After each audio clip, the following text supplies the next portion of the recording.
Hi hello friends, എല്ലാ കൂട്ടുകാർക്കും പുതിയൊരു റിവ്യൂയിലേക്ക് തന്നെ സ്വാഗതം കേട്ടോ. ചാനൽ ആദ്യമായിട്ടാണ് കാണുന്നുണ്ടെങ്കിൽ ഒന്ന് സബ്സ്ക്രൈബ് ചെയ്ത് ലൈക്ക് ചെയ്ത് സപ്പോർട്ട് ചെയ്യണേ. സാന്ത്വനത്തിന്റെ ഇനി വരാൻ പോകുന്ന ഒരു അടിപൊളി എപ്പിസോഡിന്റെ റിവ്യൂ ആയിട്ട് പറയാൻ പോണത് ഇത് പാണ്ഡ്യൻ സ്റ്റോർ 2-ലുള്ള ഭാഗമാണ്. അപ്പൊ അതുകൊണ്ട് തന്നെ ഈ ഭാഗം എന്തായാലും മലയാളത്തിൽ കാണിക്കും. പിന്നെ ആ റിവ്യൂ പറയുമ്പോഴേക്കും ഒരുപാട് പേര് ഇത് മലയാളത്തിൽ ഇങ്ങനെയല്ല അങ്ങനെയില്ല എന്നൊക്കെ പറയുന്നുണ്ട്. പക്ഷെ ഞാൻ പറയണപ്പോൾ എപ്പോഴും പറയുന്നുണ്ട് തമിഴിലെ ഭാഗമാണെന്ന്. അപ്പോൾ തമിഴിലെ ഭാഗം മലയാളത്തിൽ വരുന്നുണ്ട്, 90% വരുന്നതുകൊണ്ടാണ് തമിഴിലെ റിവ്യൂ കൂടി മിക്സ് ആക്കി ഞാൻ പറയണത്. അപ്പൊ ഇതിൽ ഞാൻ തമിഴിലെ റിവ്യൂ കൂടി ആഡ് ചെയ്യുന്നുണ്ട്. അങ്ങനെ അച്യുതനാണെങ്കിൽ അനന്തനോട് പറയുന്നുണ്ട്, ആ മിത്ര ചത്തെങ്കിൽ ചത്തെന്ന് വിചാരിച്ച പോരെ ഏട്ടാ എന്ന് പറയുമ്പോഴേക്കും അനന്തൻ അങ്ങ് ദേഷ്യമാണ്. കാരണം സ്വന്തം മകളെ കുറിച്ചാണ് അച്യുതൻ അങ്ങനെ പറയണത്. ഒരൊറ്റടി മുഖത്തിട്ട് വെച്ച് കൊടുക്കുകയാണ്. അതിനുശേഷം പറയേണ്ടതോ, മിത്ര എന്റെ മോളാണെന്ന് നീ മറക്കുന്നുണ്ട് അച്യുത, അത് നിന്റെ ഓർമ്മ വേണം. നമ്മൾ രണ്ടും തമ്മിൽ, ബാലനും തമ്മിലാണ് ഇഷ്യൂ, അല്ലാതെ വേറെ ആര് തമ്മിൽ നമുക്കൊരു പ്രശ്നവും ഇല്ല. അത് ആ രീതിയിലേ കാണാൻ പാടുള്ളൂ എന്ന് പറഞ്ഞിട്ട് അനന്തൻ അകത്തേക്ക് പോകുന്നുണ്ട്. അങ്ങനെ അച്യുതന് അനന്തനോട് ചെറിയ ബഹുമാനമൊക്കെ ഉണ്ട്. ശരി, എന്നാ വിട്ട് കളയാം എന്ന് വിചാരിക്കുകയാണ്. അതേസമയം ഇത്രയാണെങ്കിൽ എല്ലാവരോടും മാപ്പ് പറയാണ്, എല്ലാവരും എന്നോട് ക്ഷമിക്കണം. നിങ്ങൾ ചിലപ്പോൾ എന്നെ ഇപ്പോൾ ഒരു വൃത്തികെട്ട പെണ്ണെന്ന രീതിയിലേക്ക് കാണുന്നുണ്ടാവാം. പക്ഷേ നിങ്ങളൊരു കാര്യം മനസ്സിലാക്കണം, ഞാൻ അത്രമാത്രം ആര്യനെ സ്നേഹിക്കുന്നുണ്ട്, ആര്യനെ വിശ്വസിക്കുന്നുണ്ട്, സ്നേഹിക്കുന്നുണ്ട്. ആര്യനെ എന്നെ സ്നേഹിച്ച് അപ്പച്ചിയുടെ വാക്കുണ്ട് എന്നെ വിവാഹം കഴിച്ചെങ്കിലും എൻ്റെ സ്വപ്നങ്ങൾ സാക്ഷാത്കരിക്കാൻ വേണ്ടി എൻ്റെ കൂടെ നിൽക്കുന്ന ഭർത്താവാണ്. അത് മാത്രമല്ല, അത്രയും സ്വർണം ഒരുമിച്ച് കാണുമ്പോൾ ആരുടെ കണ്ണാണെങ്കിലും ഒന്ന് മന്നിക്കും. പക്ഷെ ആര്യന്റെ കണ്ണ് അങ്ങനെ ഒന്നും ആയിട്ടില്ല. ആര്യന് അത്രമാത്രം ഈ കുടുംബത്തോട്, അതായത് നമ്മുടെ അങ്കിള് വളർത്തിയ അതേ ഒരു വളർത്തു ഗുണമാണ് ആര്യനെ കിട്ടിയത്.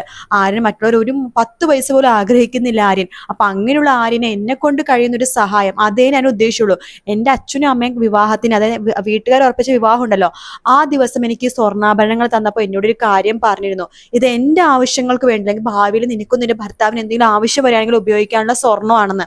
അന്ന് ഞാൻ പറഞ്ഞിരുന്നു അമ്മയുടെ അച്ഛൻ, എനിക്ക് എന്തിനാ ഇത്ര സ്വർണം തരുന്നത്, എനിക്ക് സ്വർണ്ണത്തോടൊന്നും താല്പര്യമില്ല, സ്വർണ്ണമൊന്നും വേണ്ടെന്ന് പറഞ്ഞപ്പോൾ അവരെന്നോട് പറഞ്ഞത്, നിനക്ക് ഭാവിയിൽ നിനക്കും നിന്റെ ഹസ്ബൻഡിനും അല്ലെങ്കിൽ ഉണ്ടാവുന്ന കുട്ടികൾക്കൊക്കെ എന്തെങ്കിലും ആവശ്യം വരുമ്പോൾ ഉപയോഗിക്കാൻ ഈ സ്വർണം ആവശ്യപ്പെടും എന്ന് പറഞ്ഞിട്ട് എനിക്ക് തന്നതാണ്. അതുപോലെ തന്നെ ഭാവിയിൽ എനിക്ക് ആവശ്യം വന്നു, എൻ്റെ ഭർത്താവായിട്ടുള്ള ആര്യനൊരു ബിസിനസ് തുടങ്ങാൻ വേണ്ടി ഞാൻ ആ സ്വർണം പണയം വെക്കാൻ പോയി. നിങ്ങൾക്ക് ഇതൊരു കുറ്റമായിട്ട് തോന്നുവാണെന്നുണ്ടെങ്കിൽ നിങ്ങൾ തരുന്ന എന്ത് ശിക്ഷ വേണമെങ്കിൽ ഞാൻ സ്വീകരിക്കാം എന്ന് മിത്ര പറയുമ്പോഴേക്കും ബാലൻ പറഞ്ഞിട്ട്, ഇതിന് ശിക്ഷ വിധിക്കേണ്ട ഞാനല്ല, ഗോമതിയാണെന്ന് പറയാണ്.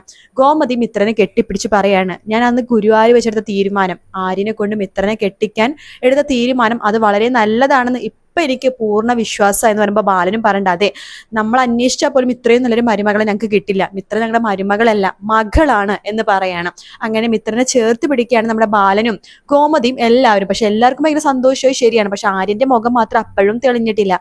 രാത്രി റൂമിൽ മിത്ര ഇങ്ങനെ ടെൻഷൻ ആയിട്ടിരിക്കട്ടോ, ആര്യൻ തന്നോട് സംസാരിക്കോ, പിണക്കോ, ആയിരിക്കോ, ദേഷ്യപ്പെടോ എന്നൊക്കെ ഉള്ള വിചാരമാണ് മിത്രക്ക്. മിത്ര റൂമിൽ ഇങ്ങനെ കാത്തിരിക്കുക ആര്യൻ വരാനായിട്ട്. അപ്പൊ രാത്രി ആര്യൻ വരുന്നുണ്ട്. അപ്പൊ ആ ഒരു ഭാഗത്തോടെ ഇന്നത്തെ എപ്പിസോഡ് തീർന്നത്. അപ്പൊ ആര്യൻ വരുമ്പോഴേക്കും മിത്ര പറഞ്ഞ, ആര്യ എന്നോട് ഇങ്ങനെ സംസാരിക്കാതിരിക്കല്ലേ, ഞാൻ ചെയ്ത തെറ്റാണ് എന്ന് ആര്യന് തോന്നുന്നുണ്ടെങ്കിൽ ആര്യനെ എന്നെ അടിച്ചോ വഴക്ക് പറഞ്ഞോ എന്തിനും ചെയ്തു, പക്ഷെ ഇങ്ങനെ മിണ്ടാതിരിക്കല്ലേ ആര്യ, എനിക്ക് ആര്യം മിണ്ടാതിരുന്ന സഹിക്കാൻ പറ്റില്ല ആര്യ, ഞാൻ ചെയ്ത തെറ്റാണെന്ന് ഇപ്പോഴും എൻ്റെ മനസ്സിൽ എനിക്ക് തോന്നണില്ല. ഇപ്പൊ എനിക്കൊരു ആവശ്യം വരുമ്പോൾ ആര്യൻ കയ്യിലുള്ള സാധനങ്ങളൊക്കെ പണയം വെച്ചോ വിറ്റോ എൻ്റെ ആഗ്രഹം നിറവേറ്റി തരില്ലേ, അതുപോലെ തന്നെ ആര്യന്റെ ആഗ്രഹം നിറവേറ്റാൻ വേണ്ടി ഞാനും അതുപോലെ ചെയ്തു എന്നൊക്കെ മിത്ര പറയുന്നുണ്ട്.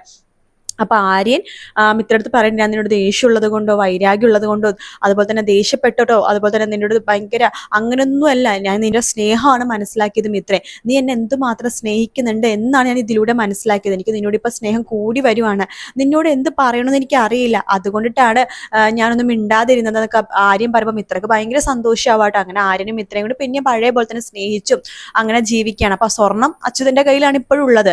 അപ്പൊ അനന്തൻ ഒരു കാര്യം തീരുമാനിക്കുകയാണ്, നന്ദിനി രാത്രി പറയുന്നുണ്ട്, നമ്മുടെ മോൾ ആ സ്വർണം പണയം വെച്ചത് ആര്യനെ വേണ്ടിയിട്ടാണ്. ആര്യനെ പോലത്തെ ഒരു പയ്യനെ നമ്മൾ എന്ത് കൊടുത്താലും മതിയാവില്ല നന്ദിനി. അതെ, അനന്തേട്ടൻ പറഞ്ഞത് ശരി തന്നെയാണ്, ആര്യന് നല്ല സ്വഭാവമുള്ള പയ്യനാണ് എനിക്ക് മുമ്പേ തോന്നിയിട്ടുണ്ട്. ബാലന്റെ അതേ സ്വഭാവമാണ് ആര്യനെ കിട്ടിയിരിക്കുന്നത്.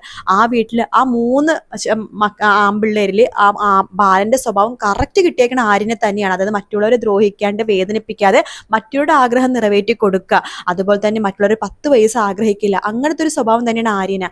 അതുകൊണ്ട് നമുക്ക് ആര്യന് എന്ത് കൊടുത്താലും മതിയാവില്ല. നമ്മുടെ മോള് അന്ന് തെറ്റാണ് ചെയ്ത് ഇവിടുന്ന് ഒളിച്ചോടി പോയതൊക്കെ തെറ്റാണെങ്കിൽ ഇപ്പൊ അത് ശരിയായിട്ട് എനിക്ക് തോന്നുന്നു. അല്ലെങ്കിൽ നമ്മുടെ മോൾക്ക് ഒരിക്കലും ആര്യനെ പോലത്തെ നല്ലൊരു പയ്യനെ കിട്ടില്ല. അത് മാത്രമല്ല ദേവമംഗലം പോലെ നല്ലൊരു കുടുംബവും കിട്ടില്ല. അവളവിടെ സന്തോഷത്തിലാണ്. അതെ, സന്തോഷത്തിലാണ്. പിന്നെ അവള് പറഞ്ഞത് കാര്യം തന്നെയാണ്, ആര്യനൊരു ബിസിനസ് തുടങ്ങാൻ നമ്മുടെ മോൾക്കും നല്ലതല്ലേ. നീ ഒന്ന് ആലോചിച്ച് നോക്ക്, ആര്യനും അതുപോലെ തന്നെ നമ്മുടെ മോൾക്കും ഒരു ട്രാവലേഴ്സ് ഉണ്ടെങ്കിൽ അവർക്ക് ഭാവിയിൽ കുട്ടികളൊക്കെ ഉണ്ടാവുമ്പോൾ ആ ട്രാവലേഴ്സ് വളർന്ന് വലുതായിട്ട് അവർക്ക് വേറൊരു നിലയിലെത്താം. അപ്പൊ അത് നല്ലൊരു കാര്യമായിട്ടാണ് എനിക്കിപ്പോൾ തോന്നുന്നത്. നീ എന്താ പറയണ നന്ദിനി? അതെ, അത് നല്ലൊരു കാര്യം. അപ്പൊ നമുക്ക് അതിനു വേണ്ടി അവരെ സഹായിച്ചാലോ? അല്ല, നമ്മുടെ സഹായം അവൻ മേടിക്കില്ലല്ലോ ആര്യൻ. അനന്തം പറയണ്ട്, അത് നീ പറഞ്ഞ ശരിയാണ്. നമ്മൾ ഒരു സഹായം കൊടുത്താൽ ആരും അത് വാങ്ങിക്കില്ല, അത് ഉറപ്പാണ്. ആര്യം മാത്രമല്ല, ആ വീട്ടിൽ ആരും വാങ്ങില്ല. മിത്ര സഹായിച്ചിട്ട് പോലും ആര്യൻ അത് സ്വീകരിച്ചില്ല. പക്ഷെ അവനെ സഹായിക്കാൻ വേറെ എന്തെങ്കിലും വഴി നമ്മൾ കണ്ടെത്തിയേ പറ്റൂ. അല്ല, വേറെ എന്ത് വഴിയാ അനന്തേട്ടൻ ഉദ്ദേശിക്കണത്? അല്ല, അവനെ കുറെ ബാങ്കിലൊക്കെ ചോദിച്ചിരുന്നു ലോണിന്റെ കാര്യം. നമ്മുടെ മോളും പോയി ചോദിച്ചു. കഴിഞ്ഞ ദിവസം നമ്മുടെ ബാങ്ക് മാനേജർ ഉള്ള സതീശൻ, അയാളെ കണ്ടപ്പോ അയാൾ എന്നോട് പറഞ്ഞു, മോൾക്ക് ബിസിനസ് തുടങ്ങാൻ വേണ്ടി പൈസ ചോദിച്ചു വന്നിരുന്നു. പക്ഷെ ഈടായിട്ട് അവളൊന്നും കൊടുത്തില്ല പോലും. അപ്പൊ അതിനെ കുറിച്ചൊന്നും മനസ്സിലായില്ല. പക്ഷെ ഇപ്പൊ എനിക്ക് മനസ്സിലായി, ആര്യനെ ട്രാവലേഴ്സ് തുടങ്ങാൻ വേണ്ടിയിട്ടാണ് അവള് ലോണിന് വേണ്ടി പോയെന്ന്. ഞാനൊരു കാര്യം ചെയ്താലോ? എന്താ?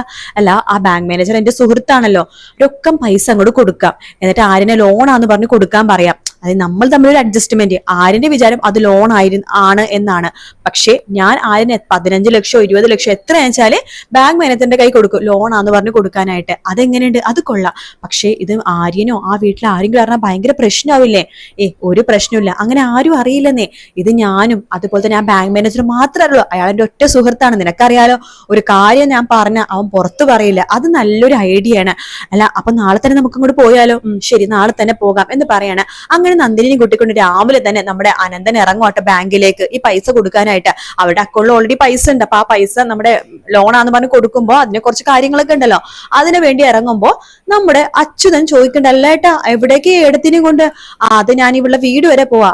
ആ ഏടത്തി കഴിഞ്ഞ ആഴ്ച പോയി വന്നേ ഉള്ളൂ. സാധാരണ മാസത്തിൽ ഒരു പ്രാവശ്യമല്ലേ പോണത്. അതെ, അവൾക്ക് പെട്ടെന്ന് അവളെ അമ്മേനെ കാണണമെന്നൊന്ന് പോയിട്ട് വരട്ടെ, മനസ്സിനൊരു സമാധാനം. ഞാൻ അവളെ കൊണ്ടാക്കിയിട്ട് ഞാൻ തിരിച്ചിങ്ങോട്ട് വരും.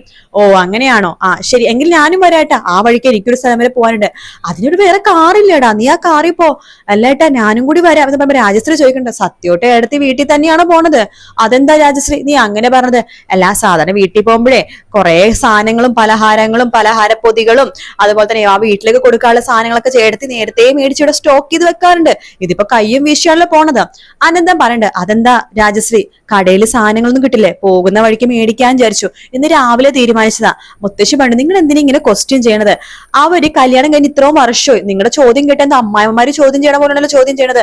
നിങ്ങൾ പോയി വാ മക്കളെ എന്ന് പറയാണ്. അങ്ങനെ അനന്തനും നന്ദിനിയും കൂടി ഹോസ്പിറ്റലിലെ ബാങ്കിലേക്ക് പോകുന്നുണ്ട് ഈ കാശിന്റെ കാര്യത്തിനുണ്ട്. പക്ഷെ അനന്തൻ അച്യുതനും രാജശ്രീക്ക് നല്ല സംശയം കേട്ടോ.